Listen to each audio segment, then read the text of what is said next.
Hello বন্ধুরা, শীত তো চলেই যাচ্ছে। শীত থাকতে থাকতে এই খিচুড়িটা একবার ট্রাই করে ফেলো। এমনি খিচুড়ি তো তোমরা অনেক খেয়েছো, কিন্তু চিকেন খিচুড়ি কিন্তু অনেকেই তোমরা ট্রাই করোনি।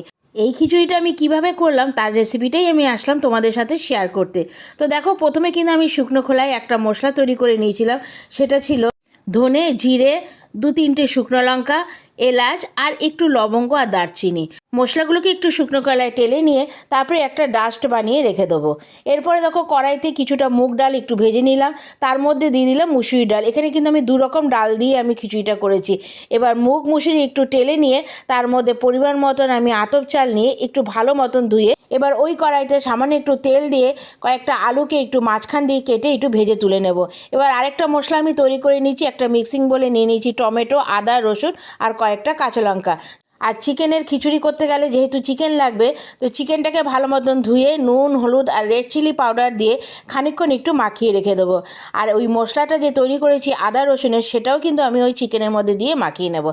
এবার মোটামুটি চিকেনের আলুটাও কিন্তু আমার ভাজা হয়ে গেছে। এবার আলুটাকে তুলে নিয়ে ওই কড়াইতে আরও খানিকটা তেল দিয়ে বেশ খানিকটা পেঁয়াজ কুচিয়ে ওই তেলের মধ্যে ভেজে নেব। তার মধ্যে দিয়ে দেবো কয়েকটা লঙ্কা, পরিমাণ মতো নুন দিয়ে দেবো। নুনটা দিলে কিন্তু পেঁয়াজটা খুব তাড়াতাড়ি নরম হয়ে যাবে। এবার পেঁয়াজটা ভাজতে ভাজতে কিন্তু অন্যদিকে আমি আরেকটা পাত্র বসিয়ে দিলাম, যেটাতে মোটামুটি আমি খিচুড়ি রান্না করব। সেই পাত্রে আমি গরম হওয়ার পরে দিয়ে দিলাম 1 চামচের মতন ঘি, তার মধ্যে 2-3টে তেজপাতা আর খানিকটা জিরে দিয়ে দেবো। আর যেই চাল ডালটা ভিজিয়ে রেখেছিলাম সেটাও আমি এর মধ্যে দিয়ে দেবো। এবার এই চাল ডালের মধ্যে দেখো আমি কি কি মেশাচ্ছি। এদিকে কিন্তু আমার পেঁয়াজটা প্রায় ভাজা হয়ে এসছে। এবার চাল ডালের মধ্যে দিয়ে দেবো সামান্য নুন, হলুদ আর বেশ খানিকটা মটরশুঁটি। তো তোমরা জানো খিচুড়িতে মটরশুঁটি দিলে কিন্তু বেশ ভালোই লাগে।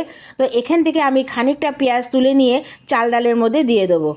আর খানিকটা পেঁয়াজ কিন্তু আমার কড়াইতেই থাকবে। এবার পরিমাণ মতন জল দিয়ে দেবো, যতটা জল লাগবে মোটামুটি চাল আর ডালটা সেদ্ধ হতে। এরপরে একটা টমেটোও কিন্তু ওর মধ্যে আমি 4 ভাগ করে দিয়ে দিয়েছি, আর একটা টমেটো দিয়ে দিয়েছি বাকি পেঁয়াজের মধ্যে। এবার এটাকে কিন্তু বেশ খানিকক্ষণ রান্না করে নিতে হবে। পেঁয়াজটা ভাজা হয়ে গেলে ওর মধ্যে আমি দিয়ে দেবো মেখে রাখা চিকেনটা। চিকেনটা কিন্তু একদিকে আমার কষাতে হবে, আর অন্যদিকে কিন্তু আমি চাল ডালকে মোটামুটি সেদ্ধ করছি। রেসিপিটা কিন্তু অবশ্যই সম্পূর্ণ দেখো, তা না হলে কিন্তু তোমরা বুঝতে পারবে না এই চিকেনের খিচুড়িটা আমি কীভাবে রান্না করলাম। আর যদি তোমরা মনে করো যে আর একটু ঝালের প্রয়োজন, তো চিকেনের মধ্যে কিন্তু গোটা কয়েকটা কাঁচা লঙ্কা তোমরা দিয়ে দিতে পারো। এরপরে যে ভাজা মশলাটা আমি করে রেখেছিলাম সেটাও কিন্তু আমি চিকেনের মধ্যে দিয়ে দিলাম। এবার কিন্তু এই চিকেনটাকে বেশ খানিকক্ষণ আমার রান্না করে নিতে হবে।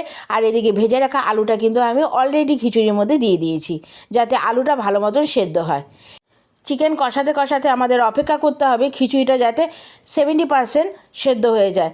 যখন দেখব খিচুড়িটা মোটামুটি 70% রেডি হয়ে গেছে, তখনই ওই কষা মাংসটা আমি সম্পূর্ণটা খিচুড়ির মধ্যে দিয়ে দেবো। আর চিকেনটা দেওয়ার পরে সামান্য একটু জল দিয়ে খানিকক্ষণের জন্য আমি এটা ঢেকে রেখে দেবো।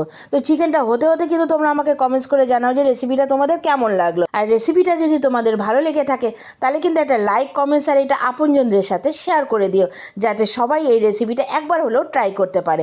নামানোর আগে দিয়ে দিলাম খানিকটা গরম মশলার গুঁড়ো আর 1 চামচের মতন ঘি।